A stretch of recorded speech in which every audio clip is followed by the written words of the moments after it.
didn't get one. I saw our last one at 74. Was it an envelope? Yes, and every time I look at it, maybe that's one more. I didn't even go to that booth. I think they were giving out free bags. I hit stream and it's green and we are now connected. Oh no, that one won't slide by. I will tell them how embarrassing it is. Yes. That's a prestigious thing. One of, I think, 3 groups in the state. Mayor, we're recording. How we get that to happen? That's a counter, but School of Government, or the Youth Council. Okay. We're recording, Mayor. So here's one, yeah. Got another one. I've had to. Okay.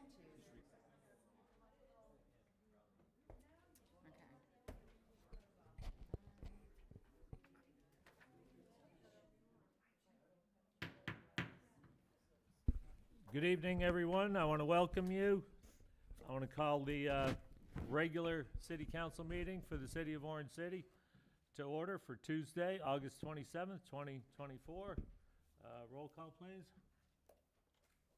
Councilmember Darms. Here. Councilmember Papello. Here. Vice Mayor Tiamson. Here. Councilmember Stafford. Here. Councilmember Grimm. Here. Councilmember Marks. Here. And Mayor Blair. Here, and the gang's all here. The invocation tonight will be by Mac Vendome from Advent Health. Please rise. I think you should do the same one. I should, right? Let us pray. Father God, as we are gathered here this evening, help this time together be a time of productivity. Help us to remember, Lord, that even if we disagree, we can disagree agreeably. And on the days where it's hard for us to stand one another, help us to remember we can still stand by each other. Help us to remember that even in this climate of extreme discord, help us not to simply respond in a way where we are feeling, just speaking out of our mouths and our minds, but Lord, help us to remember that we can always respond with love. We can always choose to respond with compassion. And may we always remember, it's us versus the problem. It's not really us versus each other. And Lord, may we not only live up to the standard upheld in the Constitution, but help us to live up to our name, because we are still the United States of America. Help us to remember, united we stand, divided we fall. Help us to stand with one another, not just for Orange City, but for the greater good of the United States of America. In Jesus' name I pray. Amen. Amen. Pledge allegiance. To the flag of the United States of America and to the republic for which it stands, one nation, under God, indivisible, with liberty and justice for all.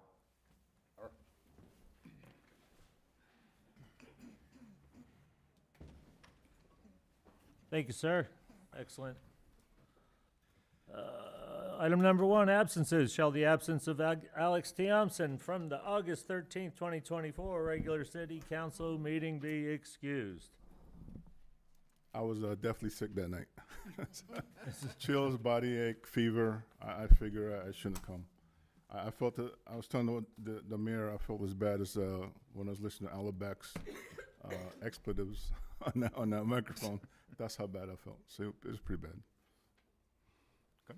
Okay. I'd like to make a motion to accept the absence of Councilman Tiamson. I'll second. Got a motion, got a second. All those in favor signify by saying aye. Aye. Aye. Those opposed, motion passes. Thank you. Let's move on. You're welcome. Move on to item number 2, presentations and proclamations.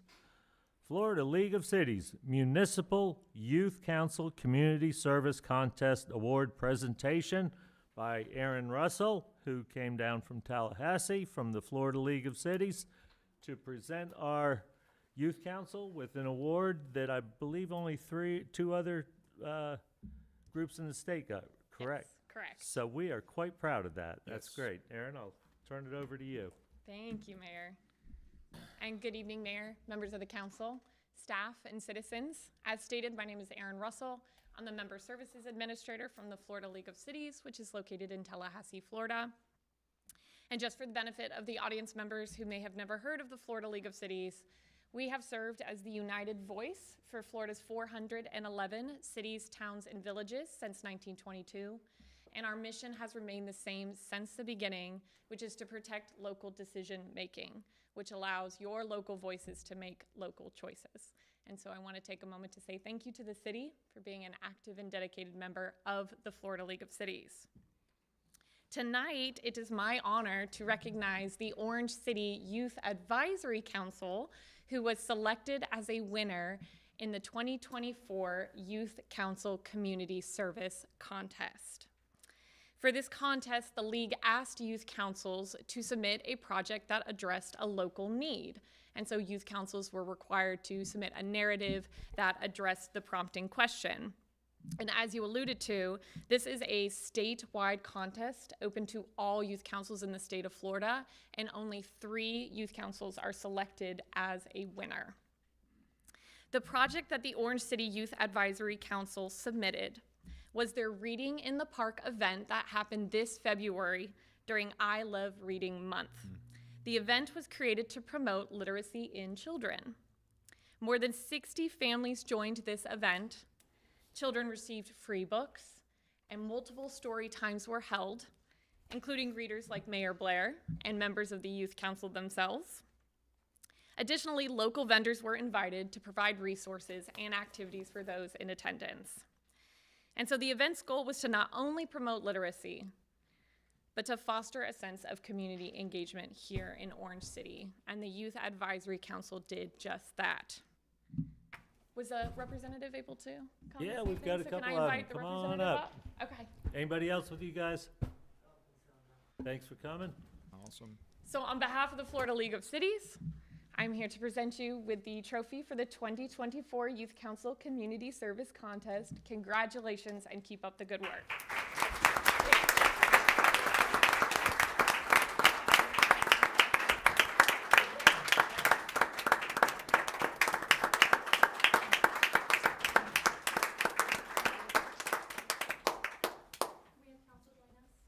Sure.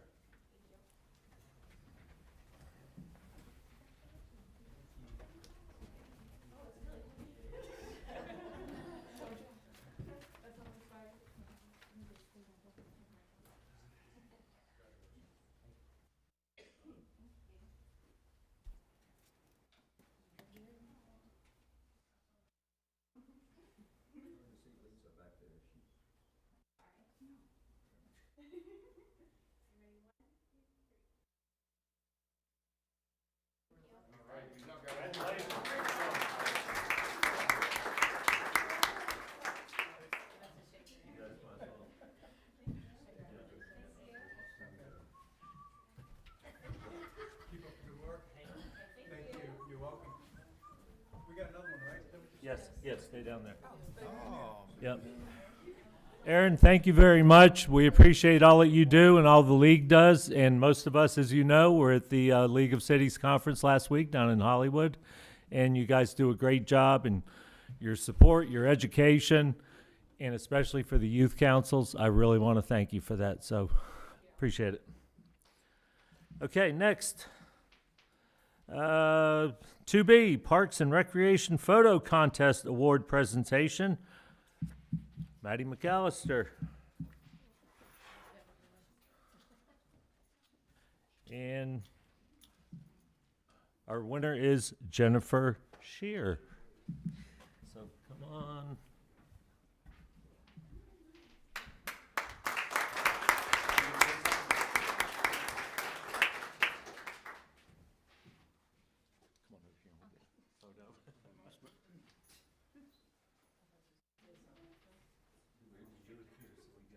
Seal in the back there, so you should know about composition in photos, right?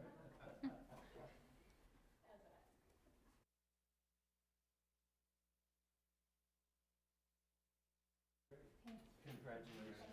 Well done. Thank you.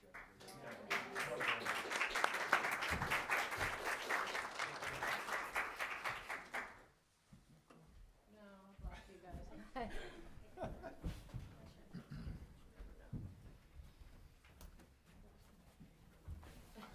thank you for participating. It's a kind of a new contest that we've had lately, so good stuff. Okay, we're going to move on to item number 3, citizens' comments. Leah Brooks, and Leah's going to speak once on charities, and then if she uses up her time, then she has another item she wants to Okay, talk thank about. you. Yeah, I'll start with the wildflower garden, and that's very fast, so thank you for letting me speak twice.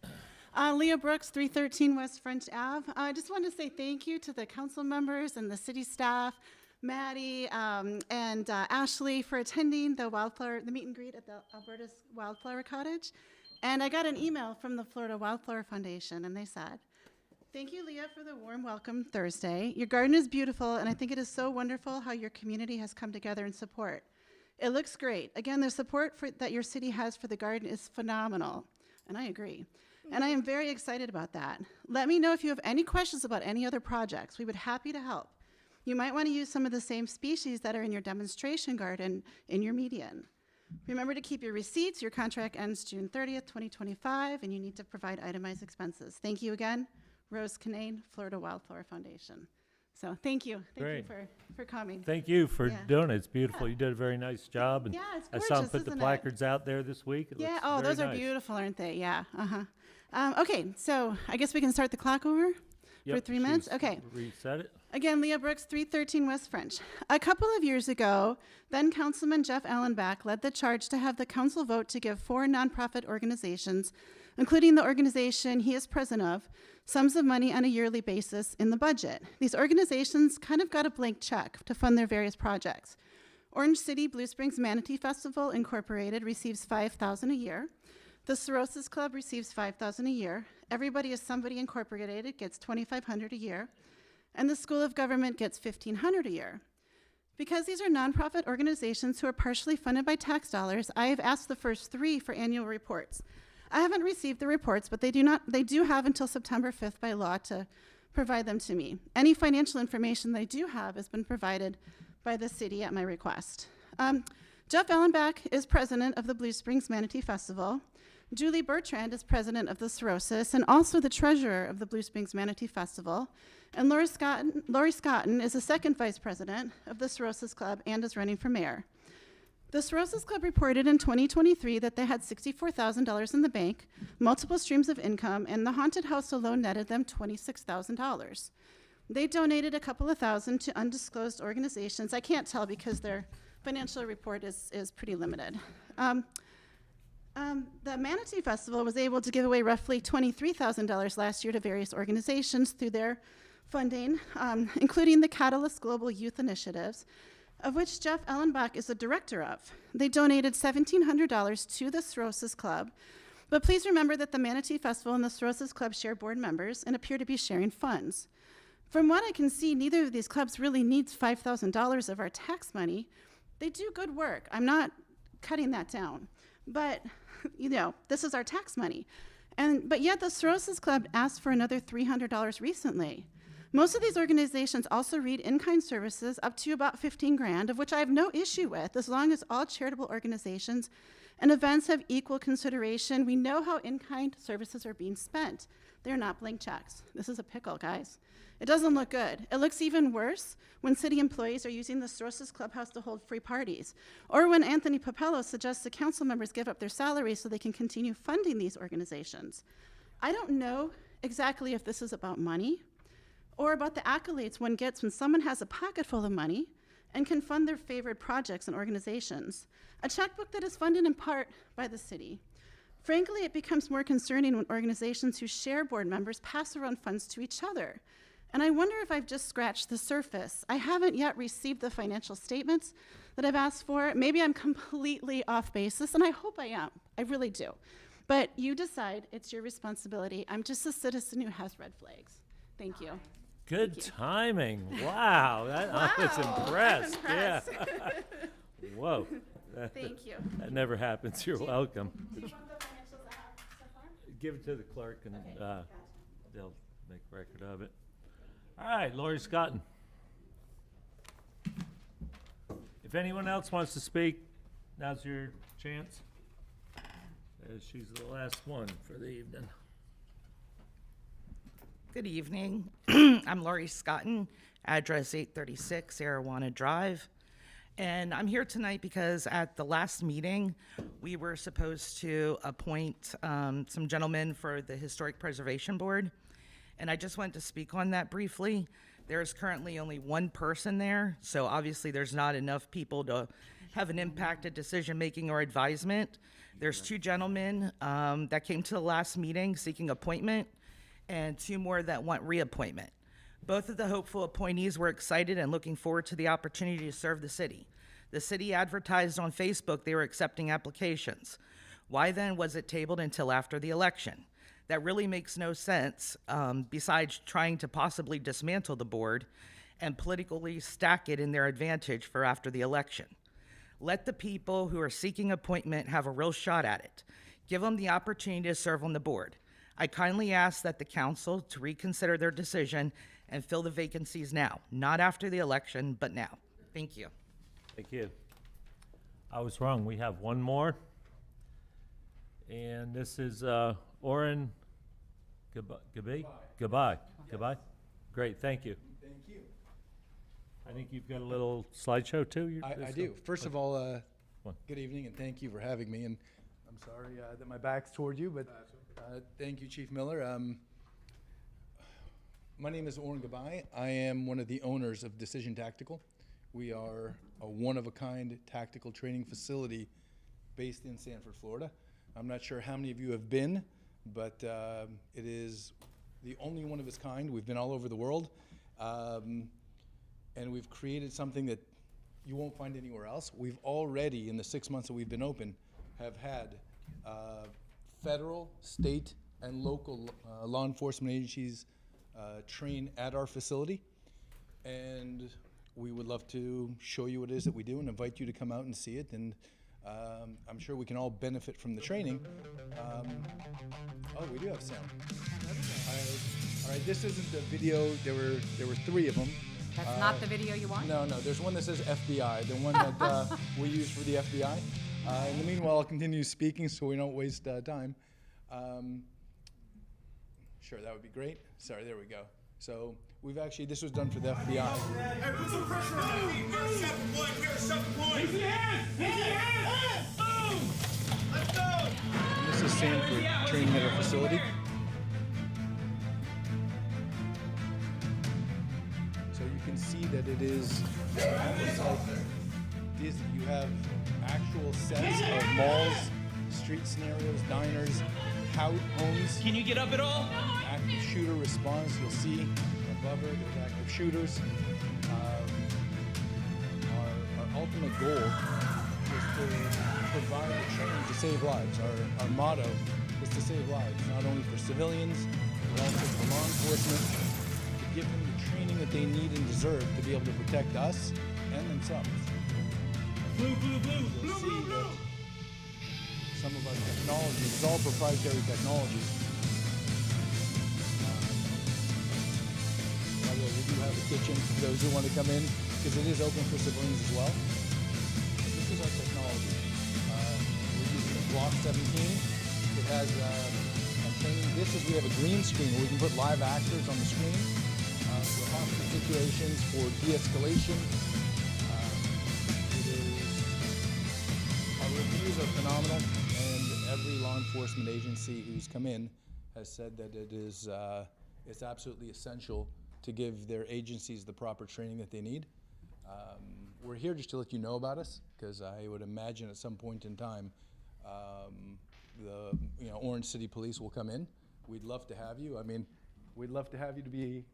I'll invite you personally as my guest if you want to come in, check it out, and we'd love to be able to provide you guys with what you need for this, for the best training. All right, thank you. Great, thank you, sir. Sounds interesting. Thank you, Oren. All right, Tom Hewitt.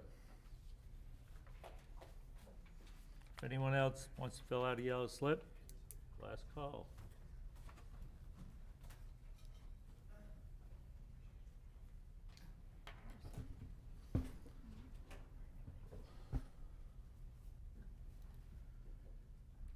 My name is Tom Hewitt. I live at 1060 Tappan Circle here in Orange City. I would like to say a few words on what happened at the last meeting, or maybe meeting before last, when it was voted on to withhold appointing anybody to the Orange City Historic Preservation Board until after the election. It was mentioned by council that we had become adversarial and off the rails, if I'm not mistaken, if that is correct. Our job is to speak for the buildings, to speak for the historic nature. And when we do that, we're not trying to be adversarial. We're trying to be, yes, we said no, but we looked at it as, what is the building for? What it was historically, what was the building for? What happened at that building? And that's what we look at. Y'all gave us directions on what to do. We went ahead and did it. All of a sudden, we're adversarial. All of a sudden, we're changing everything in our perspective as for what the historic board is supposed to do. In politics, you should have an adversary. You should have somebody to say no, or even yes to. You should not be everything to be what everybody wants, or what you guys want. Kelly Marks remarked last time that the board should represent the council. No, the board is supposed to represent the historic properties. That's what we're supposed to represent. You appointed us to represent the historic properties, and that's what we're supposed to do. And by allowing us to represent the historic properties in the best that we can, following all the rules that you gave us, all of a sudden we're adversarial because we said no, and that is wrong. We didn't put us in an adversarial, we just said no. We don't believe that to be the case. We want to look at other options. When we asked for other options, nothing was given to us.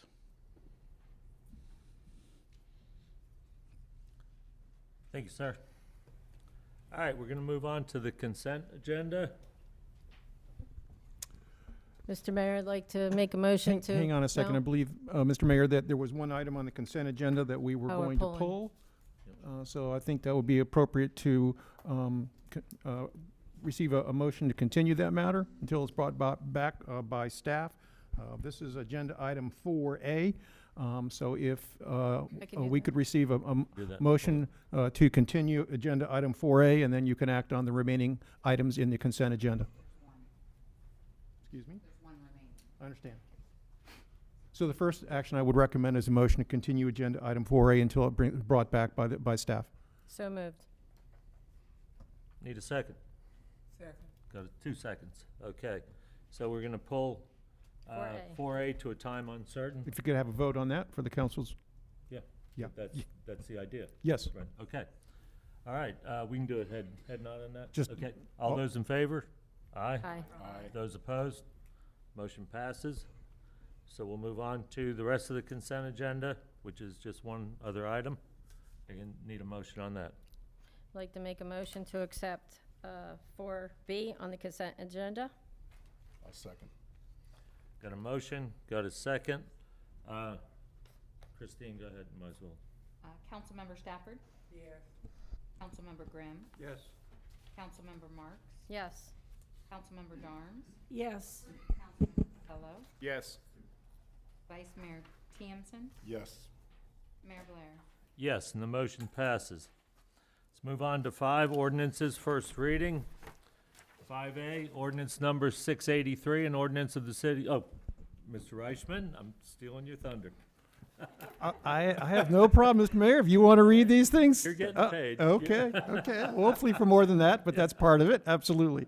It's an ordinance of the City Council of the City of Orange City, Florida, to establish a live local overlay by amending the official zoning map and land development code, sections 8.3 establishment of zoning districts and 8.6 district regulations, repealing ordinances, parts of ordinances in conflict herewith, providing for severability, providing for an effective date. This is a legislative matter, council. This is your first reading. Becky Mendez is going to present. Good evening, Mayor, City Council. Becky Mendez, Development Services Director. The Live Local Act became effective July 1.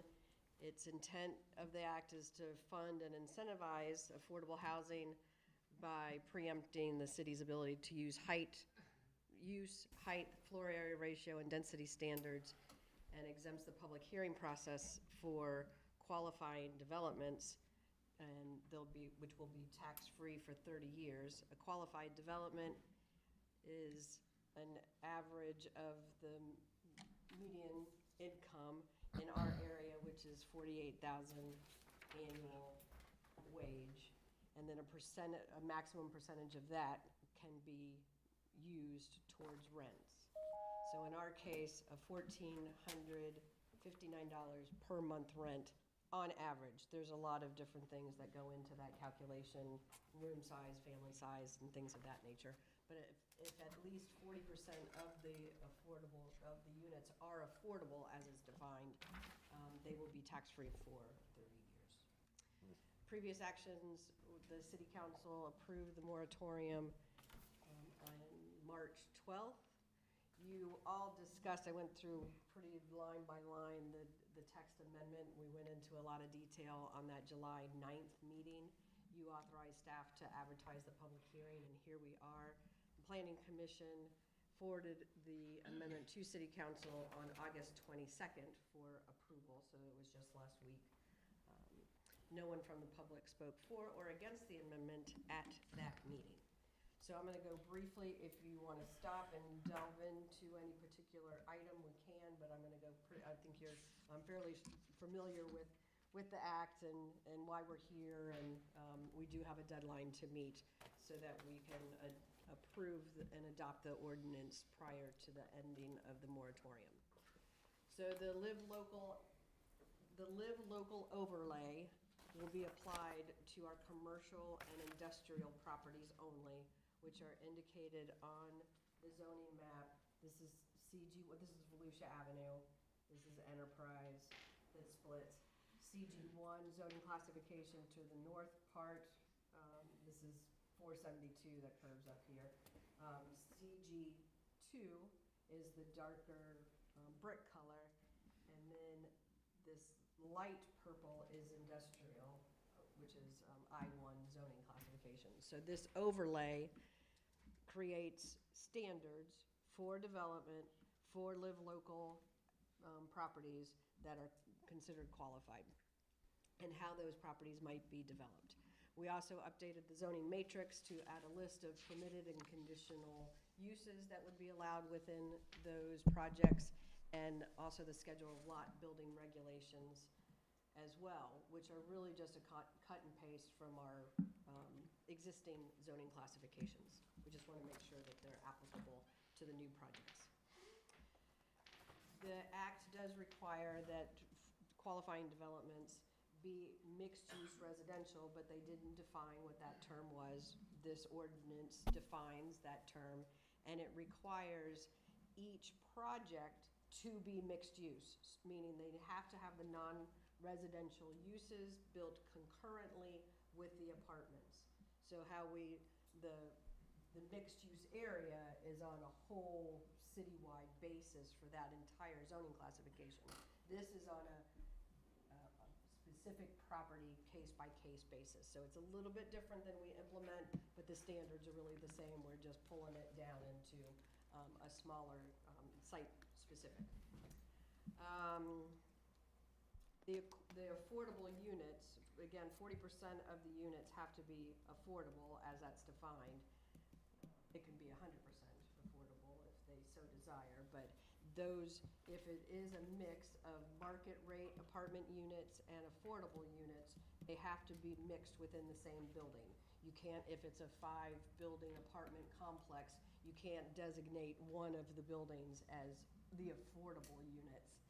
You have to mix them in so that there's no difference between an affordable unit, income restricted, and a market rate one. Lot of heavy lifting on the industrial zoning and what we do.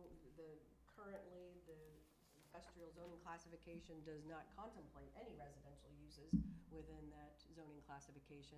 So you'll see that the amendment requires a significant perimeter building setback. Our most restrictive building setback is 35 feet in any of our zoning classification. This one recommends 100 feet, assuming that the adjacent property is being used as industrial uses. So building setbacks and very wide landscape buffers are acceptable tools to mitigate the different uses that may be incompatible given the existing situation. If not in industrial zoning, then those multifamily and commercial setbacks and buffers are just what's in the code and required today. The act does require us to reduce parking if it's in a quarter mile of a transit stop. They don't really define what transit stop is, so we took it out of the VOTRAN, transit-oriented design guidelines, so we didn't make it up. Most all of the cities and Volusia County have accepted these guidelines for when we're building transit stops and major transportation hubs. So a minimum standard, because VOTRAN controls where those bus stops are, right? They can pick up their little VOTRAN sign and move it to wherever they want to. Some of the stops are, at least at a minimum, provided a concrete lighting pad and a paved connection to an existing sidewalk. So we put that, at least that minimum standard for it to be considered a transit stop. All of the other development standards that you see in the 6 pages or so of the text amendment are really just copy and paste. They're no more or less restrictive than what any development would have to accommodate. It does require a development agreement. Again, most mixed-use projects would be coming forward to the city council as a planned unit development rezoning that has that development agreement that's a contract between, site-specific, between the developer and between the city, so that it's a viable and sustainable product and doesn't harm neighbors, and we've mitigated all of the impacts. We will be doing that administratively. We're still requiring, the code is still requiring that a development agreement be created, but Dale Arrington, as the city manager, will be signing those, not through the public hearing process. And we're familiar with this development agreement. We have a template that we already use, but what will also be included is this 30-year affordability commitment will be signed by the developer that they agree that they will do that. There will be a written annual audit and monitoring program. We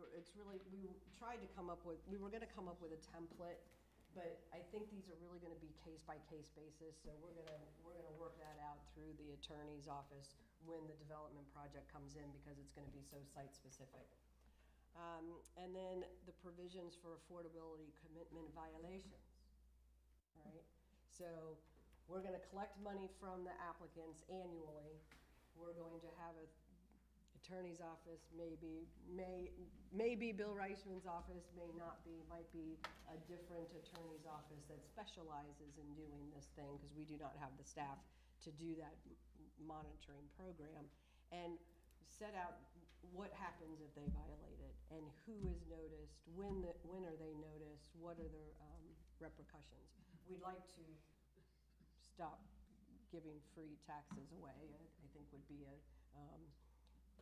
something that we would certainly want to look at. So again, those will be drafted as the projects come in, and how any amendments might be processed to that development agreement as well. The administrative review, again, we'll have a pre-app meeting just like we always do. We'll have a sketch plan application that will be reviewed by the technical review committee. Final site plan application also reviewed by the technical review committee and the city manager.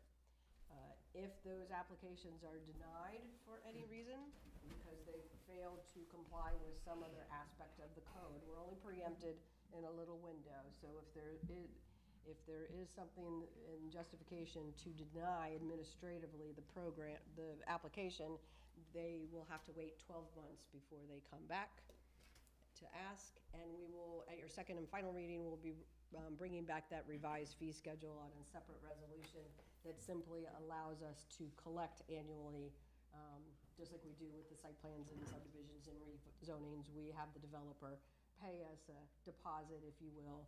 We do the reviews for attorney and civil engineering. We pay those bills, and then any unused portion is returned to them.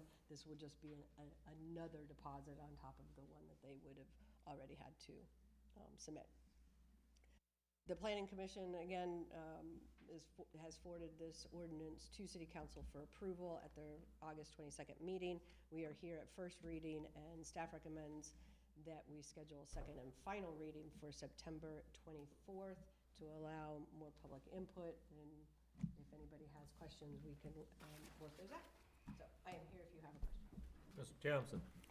Yeah, Becky, I think you touched on this briefly, but once one of these entities establishes themselves in a municipality, we are in charge of inspecting them for the criterias that are imposed on them, correct?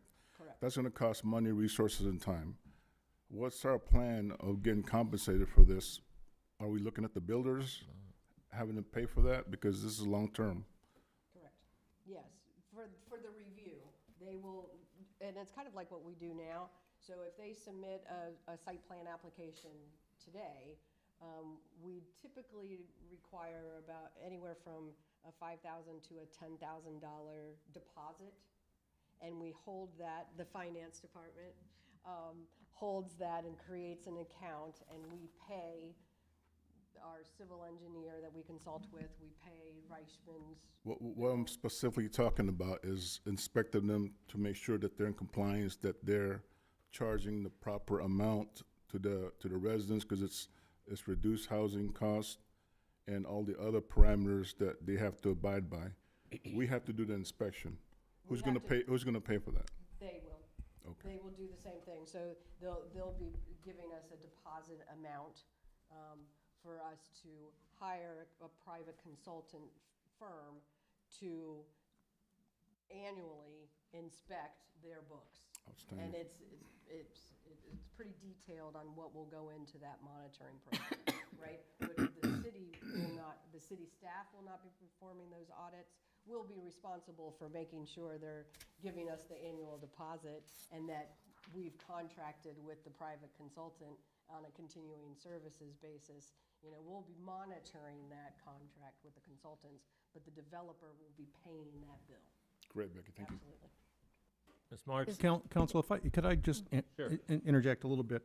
On page 204 of your agenda item, under affordability, I think it's important to recognize and for the record to amplify that there's a written development agreement. And Becky had mentioned this, but I think it goes to the question, because this is really one of the things that has been bothering local governments more than anything else is, okay, the state has told us we've got to do this, we're preempted, but it's a long term. This is not a one-time thing. It's going to go on for a long, long time. So how's that going to work in the real world? Well, that's why you have this written development agreement. And just a couple things in there. Requires unified control of the property. And the reason is so that you've got one person, one entity that the city can look to for the time frame of this to be responsible under this development agreement with a 30-year affordability commitment. And these obligations are going to, this will be recorded and this will be passed to the next owner if there's a transfer of ownership, establishment of a monitoring program, and an enforcement of commitment violations among other things. So when a property owner or developer comes in, there's not going to be any surprises. They're going to know that they're going to have a 30-year obligation. This is pursuant to a written contract that's going to be recorded, and it's going to pass with title to the property, so that so that whoever buys this property from the original developer, because that happens all the time, will also understand by virtue of their title search exactly what they're buying into. So that'll provide us with a written a partnership that won't come with any surprises. Great, thank you. Yeah, I was going to ask you, is there any other cities that are doing this? Just curious. Yes, Yeah. in various forms. Okay. DeBerry already adopted their, it's a little bit different than ours. Okay. They're, but just not that much different. Yeah. You know, it's how we implement our code. It's tailored for us, and they have a different code and a different set of circumstances that they're trying to protect. So, I think it's great because, number one, as a council, we did that 6-month, what do you call it? 6 month Moratorium. Moratorium, thank you. And so that shows that we're being proactive as far as getting this underway and knowing what the accountability is of the developer, because the developer could come in and for 30 years, like Mr. Reichman said, and if we don't keep track of what they're doing, then they may only have 20% affordable housing. And then, and then all these people that live in these apartments or whatever are not paying taxes. They're not paying property taxes. I got to make sure I say that. So they're using our infrastructure. So I think that we're ahead of the game. I'm proud to say that we're doing this. And I love the fact that the 12-month hold for the denial of the application. So that kind of puts it down that we mean business. We're not going to let someone come in and live off all our residents, paying for it. So thank you. Anyone else have questions for Becky or comments? Anyone from the public like to speak to this? Seeing none, I'll bring it back to the council for action. I'd like to make a motion to approve ordinance number 683 at first reading and scheduled second and final reading for September 24th, 2024. A second. Got a motion, got a second? Christine? Councilmember Stafford? Yeah. Councilmember Grimm? Yes. Councilmember Marks? Yes. Councilmember Darms? Yes. Councilmember Capello? Yes. Vice Mayor Tiempson? Yes. And Mayor Blair. Yes, and ordinance 683 passes unanimously. Let's move on to item number 6, public hearing / ordinances, second and final reading. There's none at this time, so we'll move on to item number 7, resolutions. 7A, resolution number 332-24. Mr. Reichman, will you read that one, please? Mr. Mayor, Council, this is a resolution of the City Council of the City of Orange City, Florida, approving an interlocal agreement with Volusia County to coordinate calculation and collection of transportation impact fees. It repeals all resolutions or parts of resolutions in conflict herewith, provides for severability, and provides for an effective date. Becky, you're up again. yes, I do not have a PowerPoint presentation. This is purely administrative. It's another House bill that was signed into law in June of this year by the governor.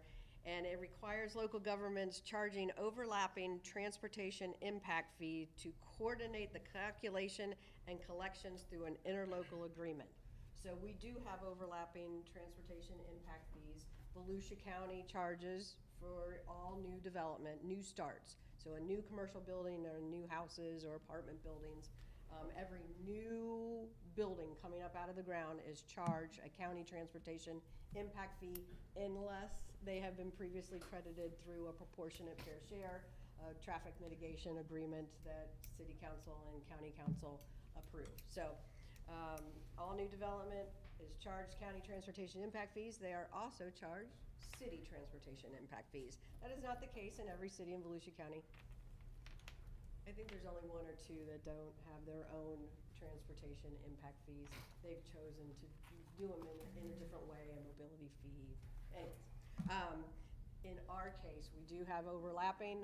George Reckenwald, the county manager, reached out to Dale Arrington, said, hey, do you want things to remain the same? We'll collect ours, you collect yours, and we said yes. So the good thing about the act is it just requires an interlocal agreement between the 2 jurisdictions to say that we're just going to keep things exactly the way they are.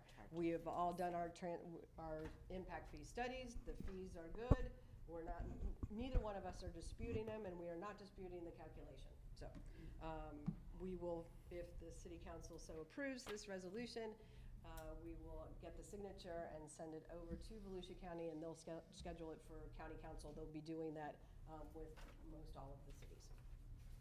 I just want to make sure everyone understands that the basis of our impact fees do not include the same roadways. And I do not think that's what Becky meant by overlapping. The county's impact fees are for county-maintained roadways. The city's impact fees are for city-maintained roadways. Correct. Thank you And they're for- two distinct sets of roadways. We are not We are not double doing- charging. Yes. And we never have. Correct. All this interlocal does is comply with a new state law. So it really, all it does is formalizes what the Volusia County and the city of Warren City has always done. Right, right. Nothing new. Nothing new. Just a little paper, more paperwork. Correct. More paperwork in the free state. But I want to say, for the record, it has been a pleasure working with the Volusia County Attorney's Office. It was a very, they made some specific tweaks to the agreement. You know, they sent out a boiler template to all of the cities. I had some questions and wanted to just be sure that we were still allowed to collect ours, and they agreed to all of our changes, and here we are. So it's been a great process. Good. I Don't need hear to that point too out- often. I need to point out that this is a special occasion where you have a planner complimenting an attorney. So I just need to emphasize that. Yeah. Are you in shock? I don't know what's going on. Is there anyone from the public who'd like to speak to this? Okay, seeing none, I'll bring it back to council. I just wanted to point out something that's in our agenda. It says the city is not be eligible for another impact increase until December 12th, 2026, unless state law is amended. And then it says the governor signed the House Bill 337 in 2021, which restricts local government's ability to increase impact fees. So I've heard in the past that we should increase impact fees, but we can't, right? Is that correct? We can't. Because we did. Because we did in 2022, right? Correct, and exactly So right. only when they say we can increase them, right? Right, so I we just have want to make wait- that clear to the We have residents. to wait 4 years. Right. Because we did increase the impact fees, and that Yeah. preemption of 2021. Right. We said, okay, well, we will. So we increased them, but you Right. could only you had to do it in 2 annual increments. Yeah. And that was 2023, and you have to wait 4 years before you get to do it again. So it'll come back around. Right. But I just want to make it clear that Yes. we can't do it whenever we want to. And Right. the requirements for increasing them have significantly gotten broader, so that it will be a very expensive study that is required to increase any of your impact fees over and above a minimum COLA increase. Wow. Thank you. All right, any other questions, comments for Becky? I'll entertain some action. Mr. Mayor. Hold on, Lisa's Okay. ready to Go for it, say Lisa. something. Mr. Mayor, I'd like to recommend the council approve the interlocal agreement and authorize city manager and mayor's signatures. Second. Okay, that's a motion. And a second? Okay, no further discussion. Christine? Councilmember Grimm? Yes. Councilmember Marks? Yes. Councilmember Darms? Yes. Councilmember Papello? Yes. Vice Mayor Tiempson? Yes. Councilmember Stafford? Yes. And Mayor Blair? Yes, and resolution 332-24 passes. All right, let's move on to item number 8, discussion and action. And here's a word that's gonna try me, but Aqueous Film, is that right, Mr. Reichman? Aqueous Film Form Okay, Form Phil. and Foams, Production Liability Litigation. I didn't come up with that, actually. Say that 3 times. I've real never heard fast. that word, but I did pretty good, huh? You did fine. Okay, Aqueous Film, Forming Foams, Production Liability Litigation, City Participation in Tyco, and BASF Settlement Process. Mr. Reichman? Yes, your Mr. baby. Yeah, Mr. Mayor and Council, if this seems like it's familiar, it's because it is. This is basically the same thing that this council did not too long ago with regard to some similar but a little different litigation.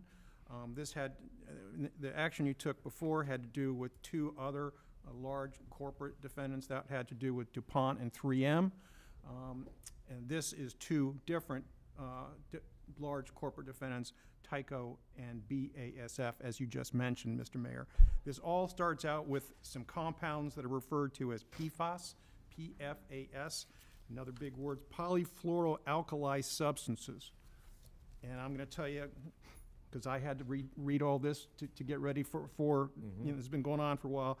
These are a group of, I'm reading from a technical article, a group of highly durable and heat-resistant chemicals valued for their water, heat, stain, and grease-resistant properties. Non-stick, when you're wearing a shirt that's may have chemicals in it to prevent you from getting a sunburn. I mean, these chemicals have been produced for a long time, and they've been and they're in a lot of items that we use on a regular basis. And the health agencies, both state and federal, have recently found that there's reason to be concerned about these, and because of that, there is a substantial amount of litigation that has been occurring, that has been consolidated in the federal courts in South Carolina, and these are not class action lawsuits, but they act like class action lawsuits, and so what you have to do is the City of Orange City would be automatically a party plaintiff, one of the many party plaintiffs in these consolidated lawsuits, unless you opt out. And that's what this action tonight is really about. The way that the court procedure is designed is that you're in unless you want to basically take the ball and run with it yourself. So if you opt out, you're going to have to file your own lawsuit. City of Orange City previously has retained services of a law firm, a specialized law firm that represents many, many local governments in Florida and throughout the United States that are, and these cities and these counties and these other local governments through this law firm are litigating their claims for their damages against these defendants for all of the expenses that we and the other local governments are going to have to spend and will incur to deal with the remediation for these compounds found in potable water and in wastewater and stormwater and all sorts of other places. That's down the road. All this does tonight is allow the city to continue to be represented by this law firm within this group of plaintiffs, as opposed to, and staff and this law firm and my firm are recommending that you don't opt out, because then you'd have to file the lawsuit on your own and litigate it on your own. Whereas here you have the benefit of economies of scale by having a law firm, and this is all they're doing, as you can imagine. So this is coming back. It's dealing with two newer defendants, and this is Tyco and BASF. So it's our recommendation that, just like you did before, you direct us to not opt out and to take the other steps that are recommended in the agenda item. So in other words, by approving this, we're in. You'll stay in. You'll stay in, and Yeah. we're required to. The governing body is required to take this step. Right. That's why we keep coming back to you. And there may be other defendants, and there are other defendants, and so this may happen again. But this is something that we just can't do on our own because of the procedure in the federal courts and the court orders in these matters. They're requiring the governing bodies of these local governments to, have to, in a public meeting, make these decisions. Right. Thank you. All right. Anything from Mr. Reichman? Anyone from the public want to speak to this? Mr. Hewitt?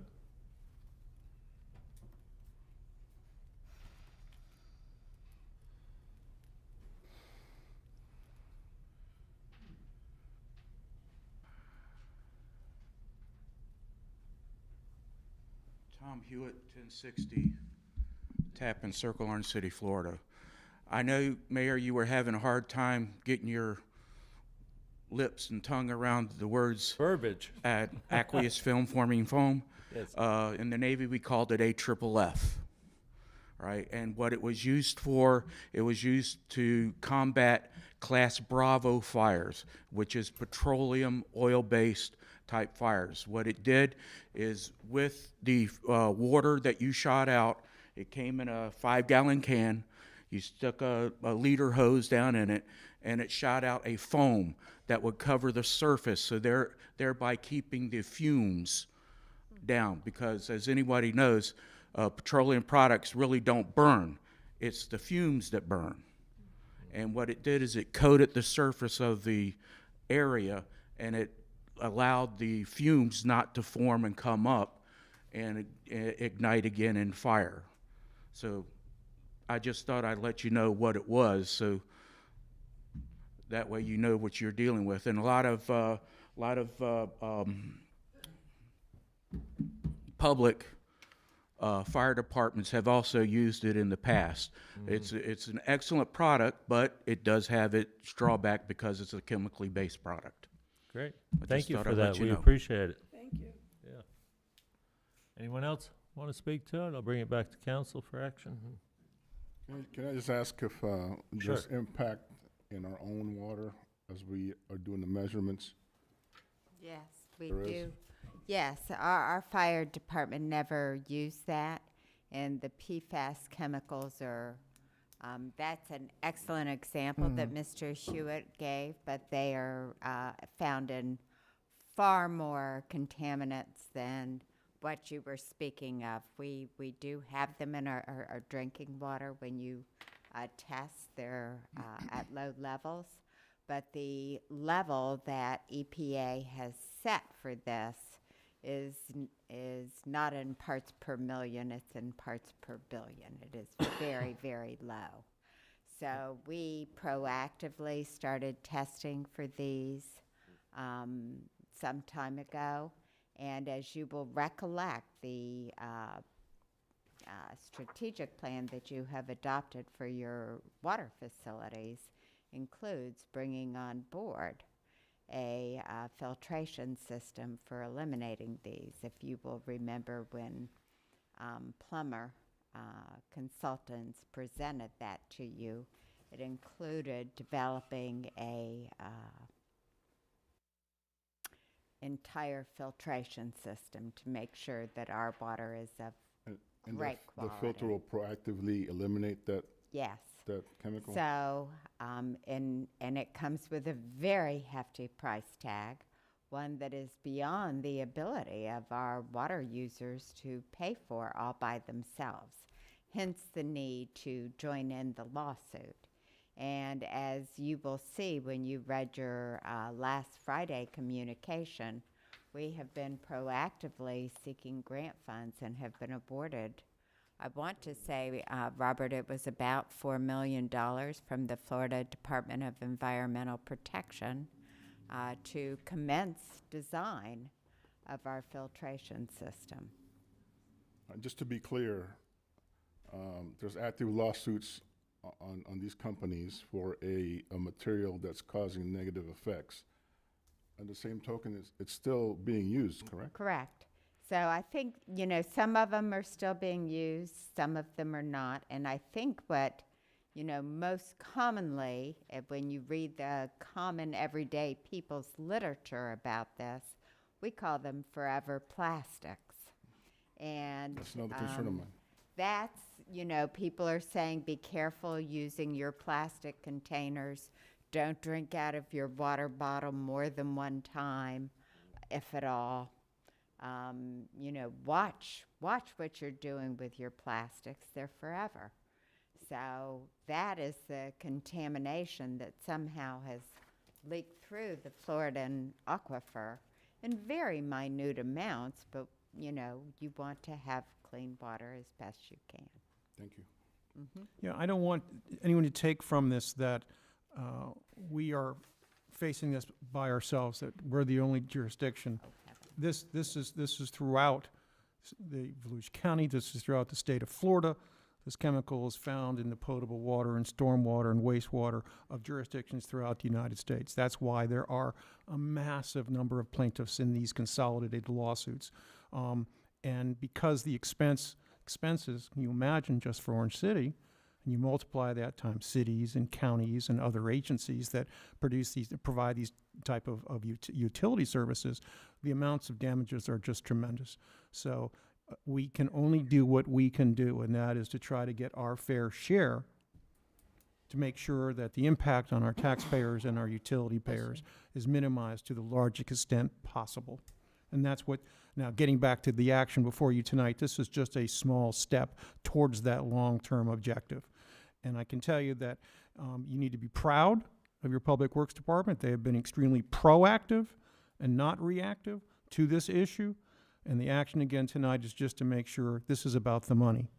This is about trying to get the funds, in addition to the grant that your city managers indicated, to get the funds from the arguably responsible parties to help fund the anticipated costs of the remediation of this problem. like a tobacco lawsuit. That's all I can liken it to. Right. We still roll cigarettes, we still smoke them, but their cancer-causing properties are known. Thank you. Okay. I'd like to make a motion to approve the city's participation in both the Tyco defendants and BASF Corporation settlements. Direct the city's retained special counsel to complete all documentation required to participate in the Tyco defendants and BASF Corporation settlements. I second. I'm not done. Oh, sorry.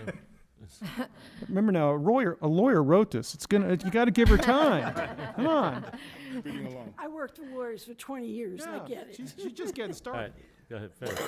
For the public water systems portion of the MDL, such as claim forms, and authorize the delegate authority to the city manager to verify and approve documentation required to participate in the Tyco defendants and BASF Corporation settlements. For the public water systems portion of MDL, such as claim forms that are completed, and execute all releases and agreements necessary to finalize settlements of the public water systems portion of the MDL with Tyco defendants and BASF Corporation on behalf of the city. Go ahead. I second. All right. Nobody else wanted to read that, I know that. Well, you didn't have to read all that, but you did. So, all right, so we got a motion and bases a covered. second. Christine? Councilmember Marks? Yes. Councilmember Darms? Yes. Councilmember Papello? Yes. Vice Mayor Tiempson? Yes. Councilmember Stafford? Yes. Councilmember Grimm? Yes. And Mayor Blair? Yes, and the motion passes.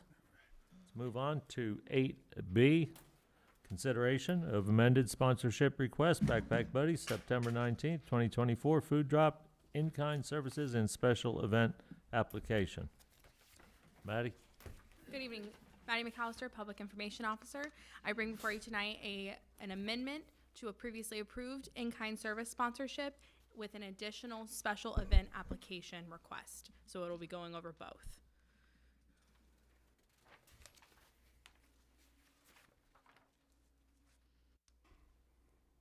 We'll begin. So I just wanted to start with what was previously approved. This went to council on November 19th, 2023, and council approved Backpack Buddies for a series of food drops. Those dates that were suggested and selected were December 1st, 2023, April 2024, September 2024, and December 2024. The location that was chosen by the applicant was the PFC Emory Bennett Veterans Park, and that's on Veterans Memorial Parkway. It is in Orange City, but it is county jurisdiction, so a special event application was not previously required for this. And the estimated in-kind services is a cost of $350 per drop, totaling $1,400 total. That's what was approved in November of 2023. So after the December 1st food drop in 2023, we had an in-kind service total of 1 police department personnel, 5 public works personnel with $811.91. The approved projected in November was $350. So at this time, we had an overage of $461 from the projected approved for this specific event, but the remaining total for the entire budget was $588.09. So there was still money left. In April, the applicant chose to cancel the food drive due to the construction on Veterans Memorial. So this one cost $0. We still have a remaining total of $588.09 in the budget, which brings us to September. At this point, all we can do is a projected food costs. In-kind services are simply an estimate. They depend on a various amount of things, such as the actual time the personnel spends on premise. It could be less, it could be more. Based off of the December drop, this is what we believe we will need. It will be 1 Parks and Rec personnel, 2 police officers, and we decrease to 3 public works personnel. The projected total for the September 19th food drop is $798.09, a little bit less than the December drop, but we do have an overage of $201 for the full budget.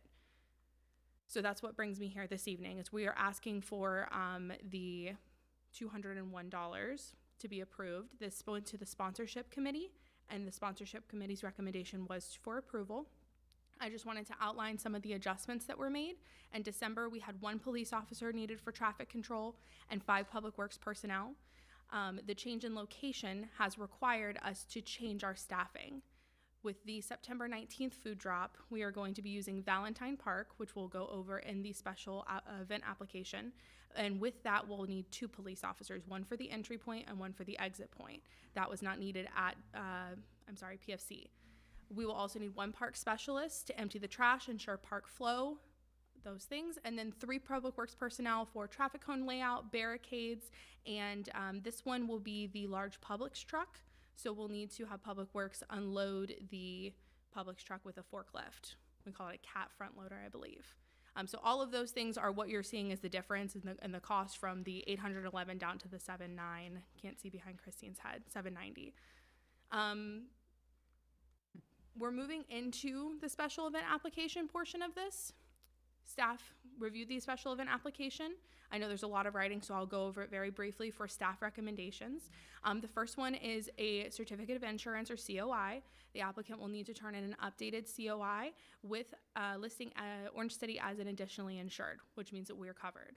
The second thing is the FDEP, Florida Department of Environmental Protection, utilizes Valentine Park as our location should we have debris after a storm like a hurricane.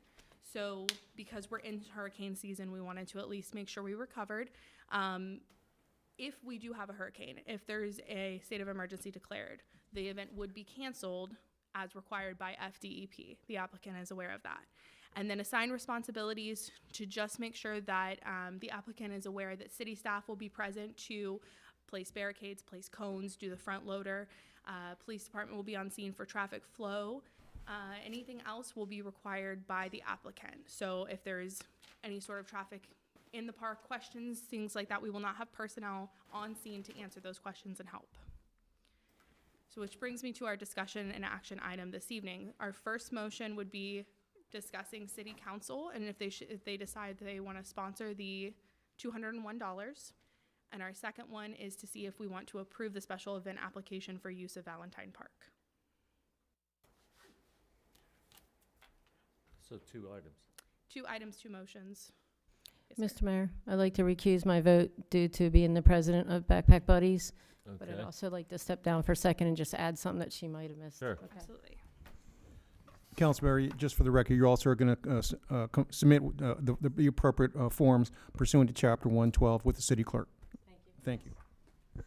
Kelly Marks, 570 Columbus Avenue.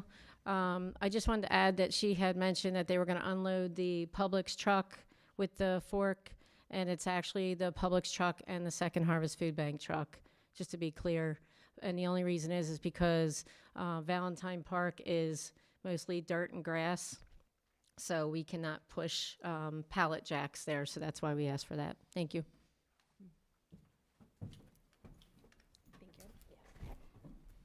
All right. Were you done?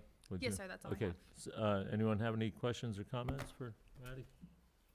Anyone from the public want to speak on this? Seeing none, I'll bring it back to the council for action. Do we need 2 different motions? Yes. Two. Okay. So I'll make a recommendation that we accept motion number 1 to approve Backpack Buddy's request for additional in-kind services recommended by the Sponsorship Review Committee. Got a motion? Second. Got a second? We can do it. Voice, go ahead, Christine. Voicemail's fine. Okay, all those in favor signify by saying aye. No, sorry. Voicemail. Yeah. Voicemail. You can do it by voicemail. Call It 'em won't be up. legal. All those in favor signify by saying aye. Aye. Motion passes. All right. Harry, you want to do the second one? Sure. I'll make a motion, Mr. Mayor, that we approve the special event application spec 07243795 for the use of Valentine Park with the 3 conditions stated above. Got a motion? I'll second. Got a second? All those in favor signify by saying aye. Aye. Those opposed? Motion passes. Thank you, Maddie. I have a question for Mr. Reichman. Yes. Do I fill out 2 different ones since there's 2 motions? No. Okay, thank you. Okay. Item 8C, Public Records Management Software, just FOIA. Dale Arrington, you're up. Yes, Dale Arrington, pinch hitting for City Clerk Kaylee Burleson. We are requesting to make a purchase and that you approve that, and we'll bring back a budget amendment later to purchase a software that is called commonly Just FOIA. And it is a software that is designed to assist us in fulfilling all of our public records requests. As you know, we receive a great many public records requests in all of our different departments underneath the Freedom of Information Act. And this software will have two components to it.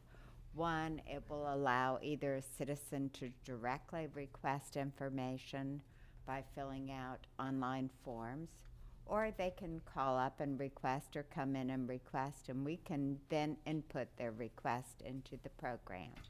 It will track that as Ms. Burleson or the other agencies that take in these requests submit them to the appropriate departments for fulfillment, and it will collect all of the information that people input into it, so that if someone needs information from multiple departments, that it's all gathered, put into one batch, and then we can send it back to the requesting person.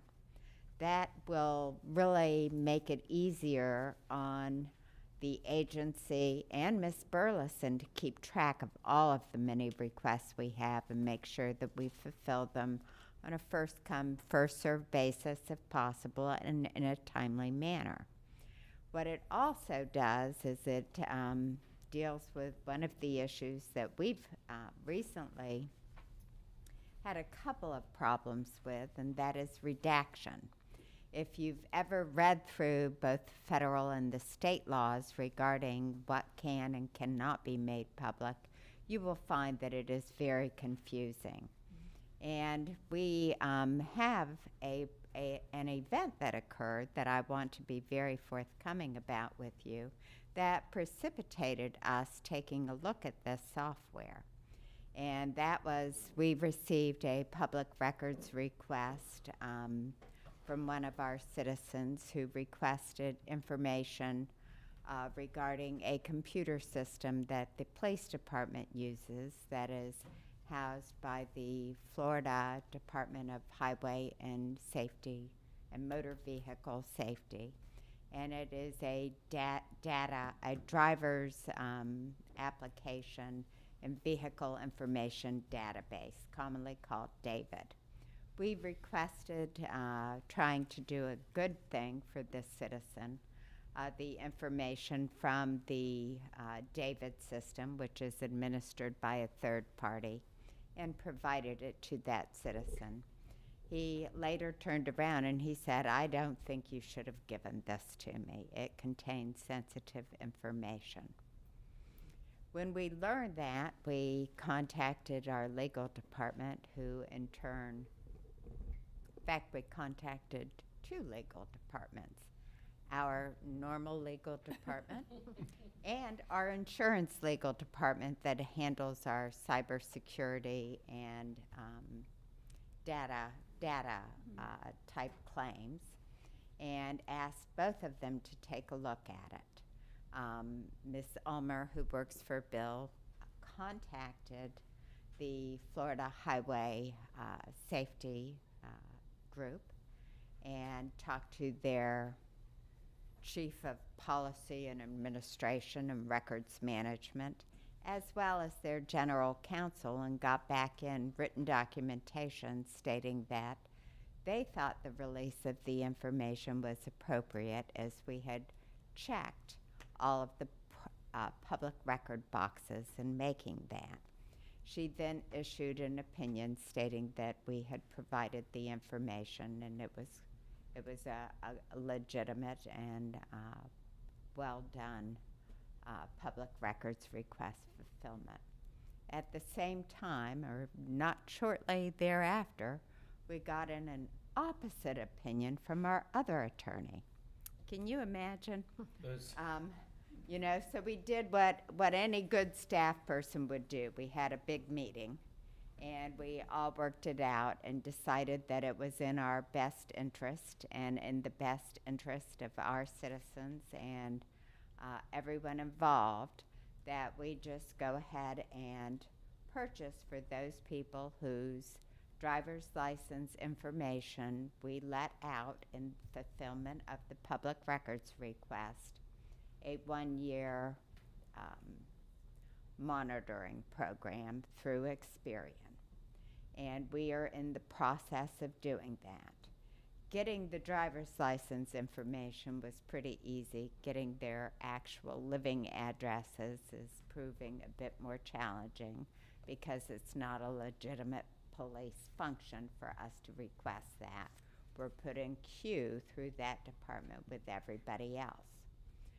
The purpose of buying this is to make sure that we redact correctly, and it will go hand in hand with other steps that we have set up to make sure that we don't have a similar occurrence. One is we will no longer intercede to third-party agencies on behalf of our citizens. We will let them know how they can contact those agencies to obtain the data that they're requesting.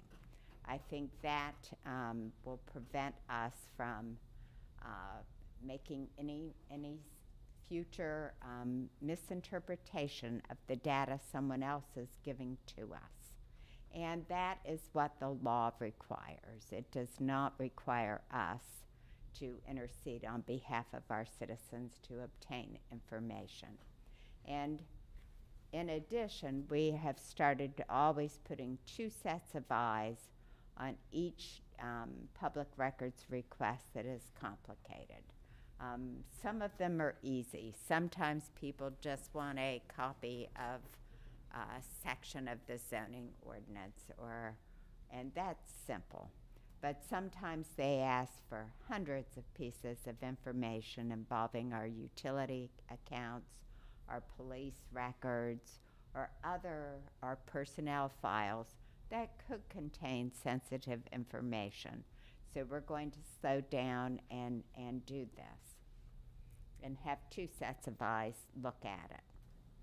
This program will also help us. When I mentioned this at a city manager's meeting, I learned that other cities have been using it for over a year. We conducted, Rebecca Ballesteros from the clerk's office called those cities and got nothing less than stellar reviews for this. So we really want to purchase this to assist us in those 2 areas, tracking and redaction.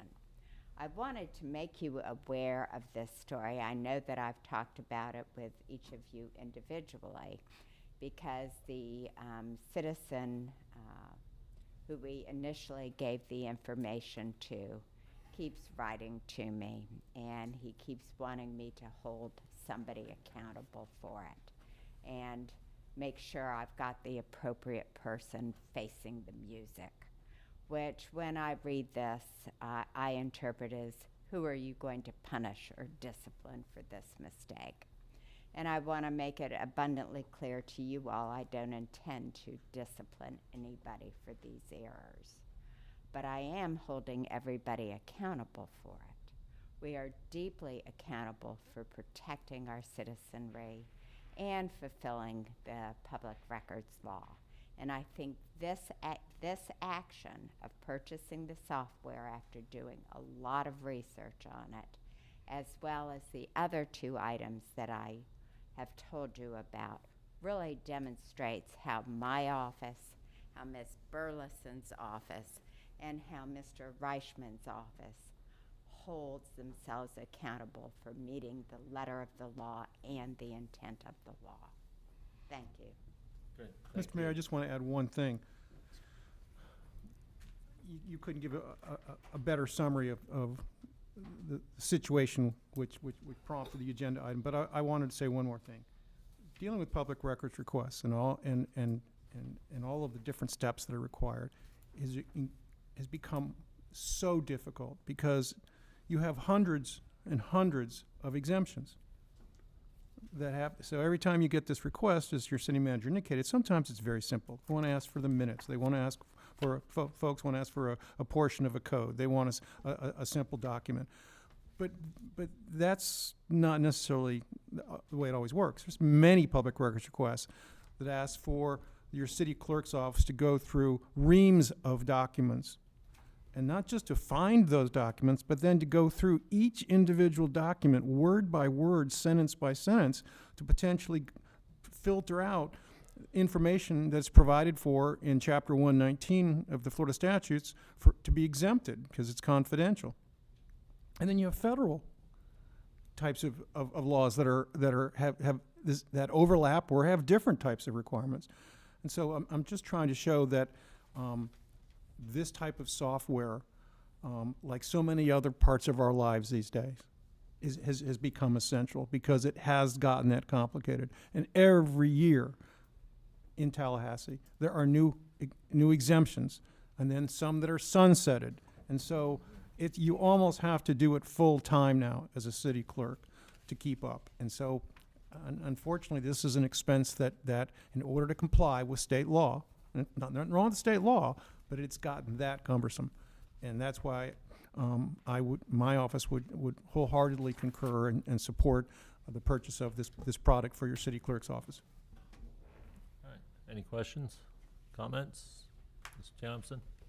All right, I just want to make a comment. This thing with David, I sat here when this individual was on the podium and made an impassioned plea to hold someone accountable for someone getting David information. And as a prior law enforcement, I'm familiar with David. I had to get certified. There are certain parameters that where you can and cannot use it. And people have gotten in trouble running, their girlfriends, ex-boyfriends and stuff like that. I think even one individual got in trouble because he ran the president's driver's record. You don't do things like that. So I was a little confused on what he was talking about. Come to find out, he asked for all his public records. He accidentally got some through David, and then he comes back and says that you got to fire somebody. That's a little, that's not right.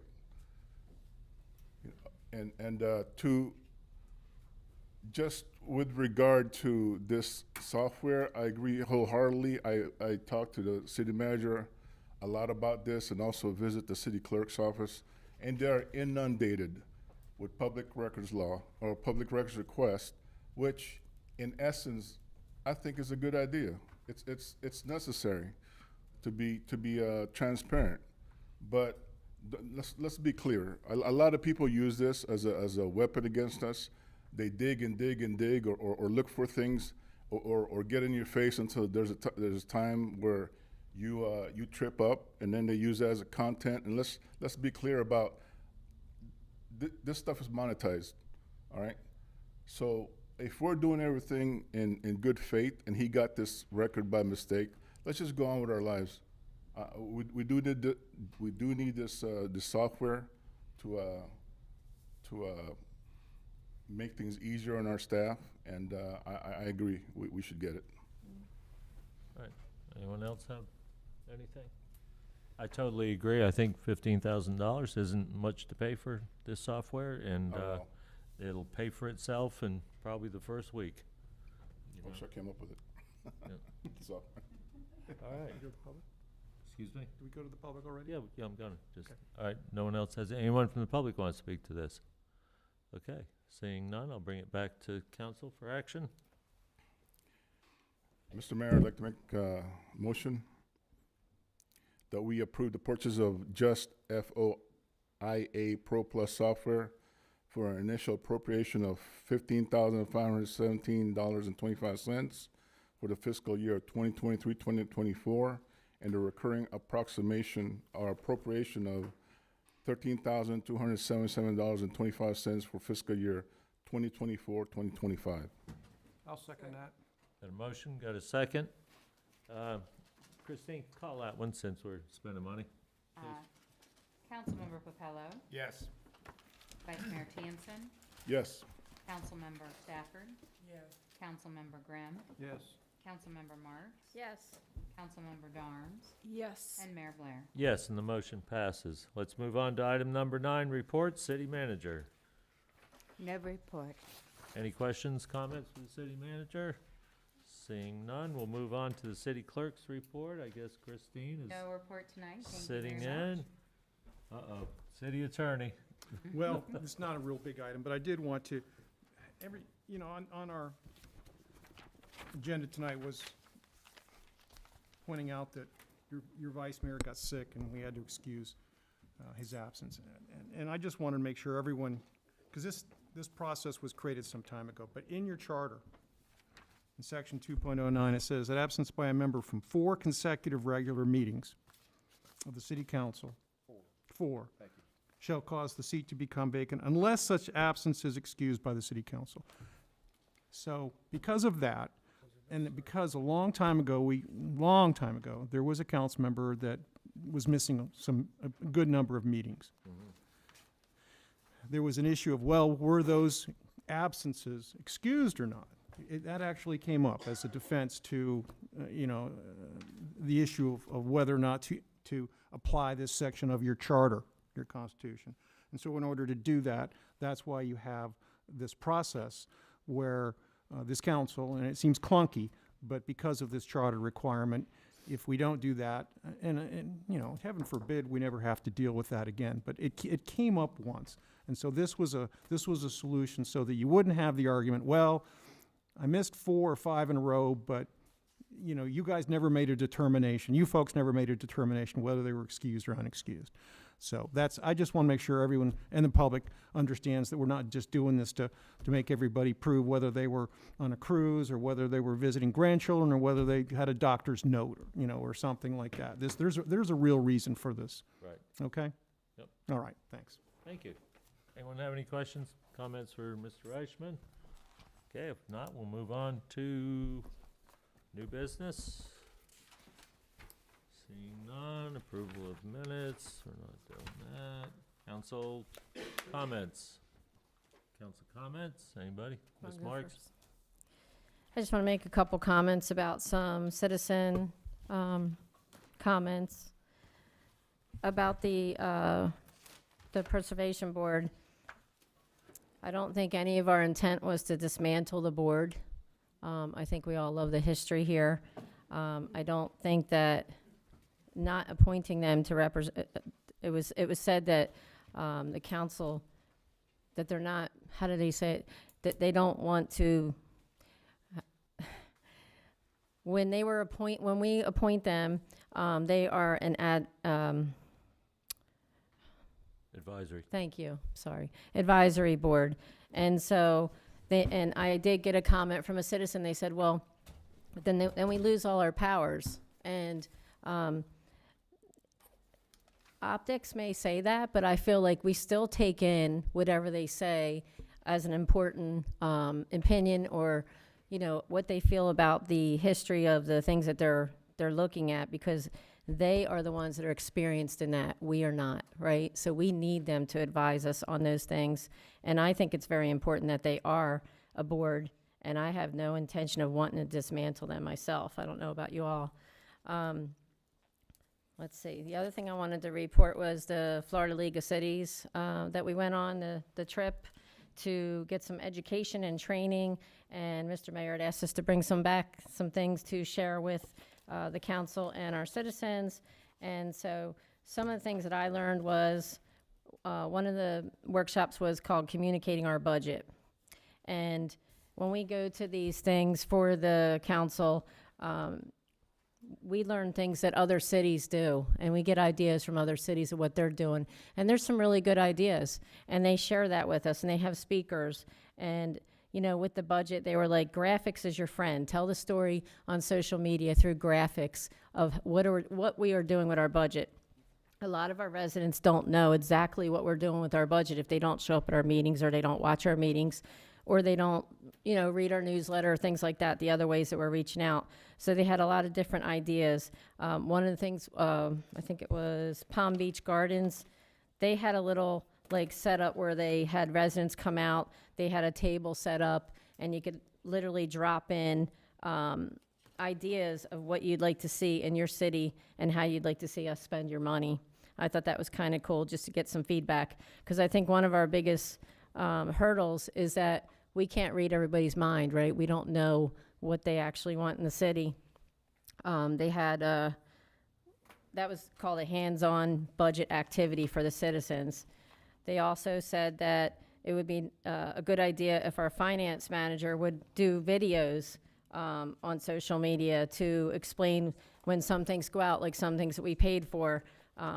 What I'm finding is a lot of citizens don't know that with the green sand filter, what's actually happening with it and how much money it costs and why we decided to make that decision to have that green sand filter, because we have a lot of issues, or I shouldn't say issues, but we have a lot of residents complaining about the color of the water and things like that. So it's important to be communicating with them about our budget and what we do. Let's see, it also shows that we're accessible, available, and lack of transparency, which I think is really important. Some of the things we're already doing, right? So, which is pretty cool that we are proactive in those things. But there was a lot of other ideas that I learned there that I'd like to share with the city manager at another time, to maybe share with the staff. And they also talked about frequent flyer rewards for council meetings. So we always say, you know, a lot of people don't show up at our meetings unless there's something really pressing going on and we have a full room. So if we had a frequent flyer award where they get a coin or something every time they come to a meeting, and then there's some kind of prize to show some interaction with our community and our council, to get them engaged in what we're doing and be above of what they know what we're doing. Because I feel like that's one of the major things in our community is the education of what's happening up here. I had people say to me, you know, well, you're not doing anything about the water. And we all know that's not true, right? So, but it would take a lot of time to explain everything that we've done to try to be proactive to make a better water quality in Orange City. So there's just different things that you can engage the citizens to come out and learn about the budget, learn about the meetings, and give them ideas, or at least communicate with them. Another thing was to do a press release on who, what, when, why. Newsroom, they said the newsroom is dead, so you need to do some kind of channel. Well, we're doing a YouTube, right? So that's great. They get to watch our meetings, but maybe we can do something on that YouTube channel that engages them and or at least educates them on different things we're doing. So I thought that was pretty neat. We already do some polls. We do surveys. So that's the Citizen Advisory Board was another thing. They said it's important to build your report. So that was one of the workshops also. How to get along was without giving up your principles or giving into pressure. So they had a workshop on that. They said, let's see, an interesting quote, Winston Churchill, a lie gets half around the room before the truth gets its pants on. So I thought that was interesting. But all in all, there was a lot of workshops there, and you know, some I had attended in the last few years, but there were some new ones. And I think the biggest thing I get out of that trip is just being able to talk to other cities and actually see what they're doing and get ideas on how to fix our issues in Orange City. Thank you. All right, anyone else comments? Mr. Townsend? Speaking of Florida League of Cities annual conference, I still wasn't feeling 100% because after that meeting, Wednesday, I had that 4-hour drive over there. But I did manage to attend a few conferences, one of which is, as you know, I'm with the Committee of Federal Action Strike Team. We basically are the first echelon voice to your state and representative and senators up in Tallahassee. I don't think our city has a big budget for them to fly me up there, but if there's a chance to do that, I'll take it when we do a meet and greet with them. But the biggest takeaway with our meeting is that you as an individual citizen need to know who your state representative is and your senator. And if you have any concerns, they have email, they have assistants with telephone numbers in their office. Call them, email them. If there's a big concern in your community, let them know. And do me a favor, CC the email to me so that I can reiterate it. Also, I attended what to do after a disaster incident. Basically, the guest speaker was the mayor of Sanibel Island, if you guys remember the tragedy with that bridge collapsing and everything after the last hurricane. She had very colorful and good advice. But I think that us, with the way we handle things here, I don't think we'll have an incident in that calamity. But if we do, I think we'd have a pretty good handle over it. We got a good police chief. We got a good fire chief. Dale, our city manager, is good at letting us know about what's going on. And if there's press releases, I'm sure we're going to do that. So that's the important thing, is basically letting our citizens know that we know there might be problems, flooding, no water, no power, and we will be proactively working on that to make sure that services are restored, and that we, as a governing body, impose some kind of confidence in our community, that we're just not up here, twiddling our thumbs. When things happen here, you see a lot of things happening. You just don't see it, in front of your face.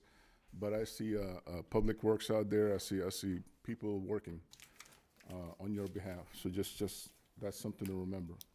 I have a TPO meeting tomorrow. TPO stands for Transportation Planning Organization. When I get some information on that with regard to our public highways, streets, and roadways, I'll come back and let you know with any updates. Thank you, Leah, for coming here about the wildflower. That has been a passion of mine since the beginning of my, when I started my being a city council. I brought that up. I think it's important. Sooner or later, before I get out of this office, we will have wildflowers in our common areas. I'm going to see to it. I think it's important. Florida wildflowers, that's important. I think it's important. I think there's a need for it, and hopefully that this comes into fruition even more. Decision Tactical, these guys are part of my guys. A lot of them are retired officers from Orlando PD that board that outfit. I know maybe it's not for everybody. It's for the people that are tactically minded, and also maybe our police department can get something out of it. But just for a neighbor's standpoint, they hire a lot of local people in that organization, and also a lot of the technical engineering with those live TV things where you interact are a friend of mine from Full Sail Academy has something to do with that. So it intertwines our community with a certain need within the community. So I think Decision Tactical is a nice business. And that's it. I appreciate it. Thank you. All right, Alex, just to piggyback off what you said about TPO, I was talking with some people that are on the TPO, and they said that you have really grown into that position and that you're asking really valid questions and you've really immersed yourself, and I was proud to hear that you were doing that. So keep up the good work. It's appreciated by me and the council. Thank you. And also the wildflowers, you see them out on the highways everywhere. That first initiative was started by Lady Bird Johnson many, many years ago, so we can thank her for that. Okay, does anybody Yep. Yep, go ahead, Fran. As you can see, I took some notes while I was at the different workshops over in down South Florida, but something very simplistic. I was at a workshop of Local Voices United, which is a grassroots network dedicated to supporting local self-government. And the quote I wrote down of what I heard is, "The government that is closest to the people is most accountable to the people." And we all need to keep that in mind.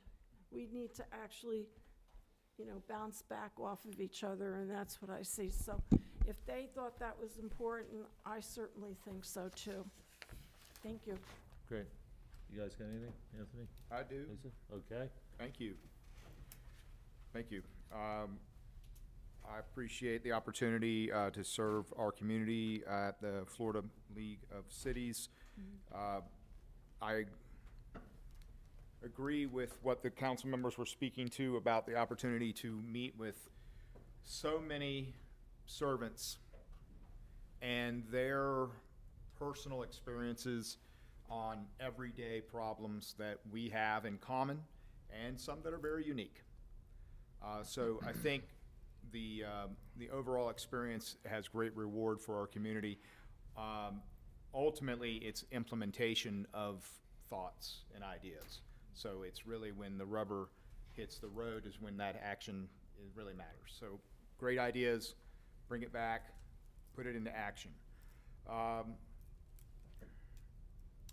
The theme that I picked up was local voice, local choice. And that was really expressed because we have a bit of a divide between cities and state, and that divide continues to grow. So I appreciate Councilmember Tiameson's statements about make sure you're talking to our state representatives, because what we do here can be preempted and controlled, and we are, like Councilmember Darms, the closest to the people. So being a good citizen is being involved at every level, being educated at every level, and participating and holding people accountable.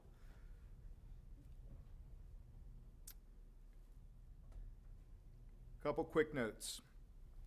You were talking about the work that's being done behind the scenes. And often I thought of something that had been expressed to me before. When one watches a graceful swan across Mill Lake, you miss all the work below the surface. It takes a lot of energy and action to make something that look that good. I also heard it slightly different, Councilmember Marks. It was attributed to Mark Twain, and it was that a lie goes around the world before the truth even gets out of bed.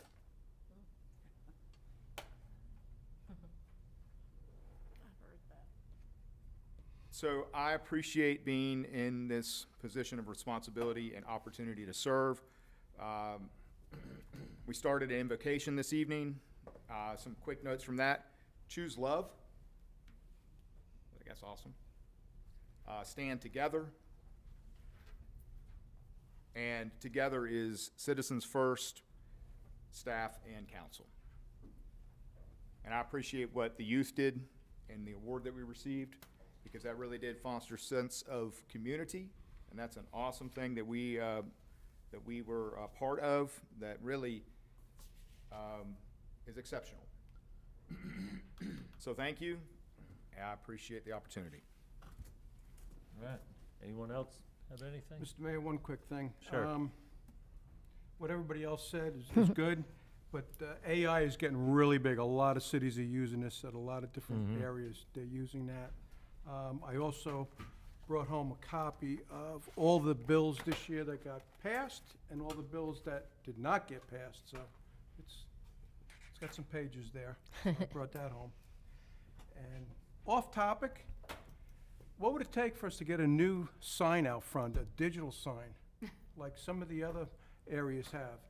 That sign coming up Graves is so old and antique. So 80s. Well, you have to bring that up under new business, sir. We're at there now, aren't we? I think Ms. Mendez will be, isn't that one of the ones Yes. we're replacing? Yes. Oh, fabulous. I think you've already authorized us to do this, sir. Good. It's coming up. How long does it take to get installed? That's a different story. Yeah. Being built. Thank you, Mr. Mayor. You're welcome. I just wanted to say congratulations to the Youth Council, because I forgot that on my comments. I'm so proud of y'all, and I watched you a little bit through it, and the Reading in Park was fabulous, and look forward to next year. Yep, great. All right, I went down a day early, as most of you know, to the Florida League of Mayors, and the Mayor Brook, the outgoing president of the League of Mayors, his theme for this year was mental health. So we had people come in, and he himself has experienced suicide. His mother killed herself when he was, I believe, a teenager. Other people from other organizations came in and spoke. And just about everybody who's involved with those things have had, and I'm sure as everyone up here probably knows of, or what people that have taken their own lives. It's a very serious problem. And So it's good to hear from those people, and I got some information that I'm gonna share with my guidance department at school and people like that. So the mental health issue and veterans issues, Nancy Miller of Daytona Beach Shores was sworn in as the president of the Florida League of Mayors for next year, and we were really proud of her. And she was just delighted that people were there to, you know, see her. She had her whole staff, all her, not her whole staff, but all her department heads down there with her for her swearing in. I also went to several different things. AI was one. It's all around us. It's everywhere. Nothing to be afraid of.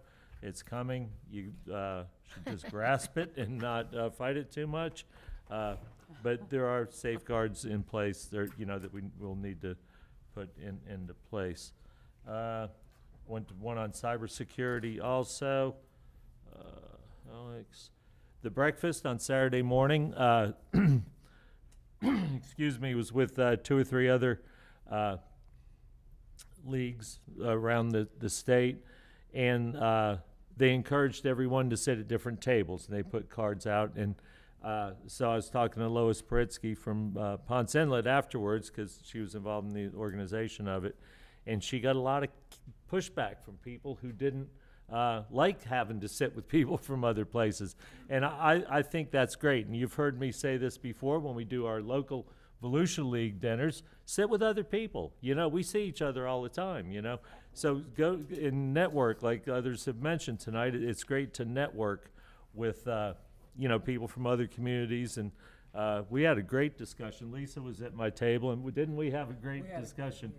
And Lisa, well, I don't know if you want to share your story of the night before, but she had a really great story with someone, but I'm going to leave that to her if she wants to talk about it. Dale, I was kind of disappointed with Richard Florida, to be honest with you. He seemed to, I don't know what he got paid for that, but it was too much. He just kind of rehashed stuff we kind of already knew, and a lot of cliche kind of stuff. But the most dynamic guy that I heard speak was Senator Pizzo from South Florida. And this guy says, demand that your state reps and demand that your senators and demand that people do things for you. Call them up, demand out of us, you know. Ask us to do things. That's what we're here for. We get paid for it. That's our job. And this guy, and I've heard other stories. I was looking forward to hearing him speak because I've got a friend who works heavily in, excuse me, like in prison reform and prisoner rights and things like that. And this guy, he grabs the bull by the horns. He goes in. He came over and visited Tomoka Prison one day without even being asked to. He just showed up, you know, called my friend, made a report, and everything like that. And so Senator Pizzo, you will hear his name over and over in the future. Okay, and I always went to a homeless workshop also, business initiatives, stuff like that. So at any rate, all in all, I saw most of you down there at one time or another. It was really, it's beneficial if you really use it and you go to all the workshops, and you can come back with a vast amount of knowledge, and just the fact that you get to compare notes with people from all around the state, all the way from Gretna, which is up in the Panhandle, all the way down to the Keys. So it's Jacksonville, the whole gamut. So with that, I will entertain a motion. Mr. Mayor, I'd like to make a motion to adjourn. Second. Okay, got a motion, got a second. All those in favor signify by saying aye. Aye. All opposed? We're adjourned. Another one for Brooks.